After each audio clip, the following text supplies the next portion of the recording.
آج رمضان کی 27ویں رات ہے، ایک ایسی رات جس کا انتظار ہر مسلمان پورا سال کرتا ہے۔ یہ وہ مبارک رات ہے جسے شب قدر کہا جاتا ہے۔ اسی مبارک رات میں اللہ تعالیٰ نے قرآن پاک نازل فرمایا تھا۔ اللہ قرآن میں فرماتا ہے اِنَّا أَنزَلْنَاهُ فِي لَيْلَةِ الْقَدْرِ، بے شک ہم نے اس قرآن کو شب قدر میں نازل کیا۔ قرآن میں اللہ فرماتا ہے شب قدر 1000 مہینوں سے بہتر ہے۔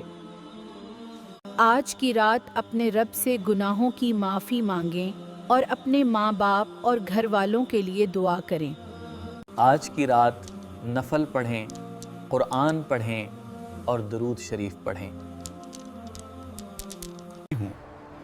کیا پتا یہی وہ رات ہو جس میں اللہ ہماری تقدیر بدل دے۔ اگر آپ بھی چاہتے ہیں کہ سب کو اس رات کی اہمیت معلوم ہو تو ویڈیو کو لائک کریں، شیئر کریں اور چینل کو سبسکرائب کریں۔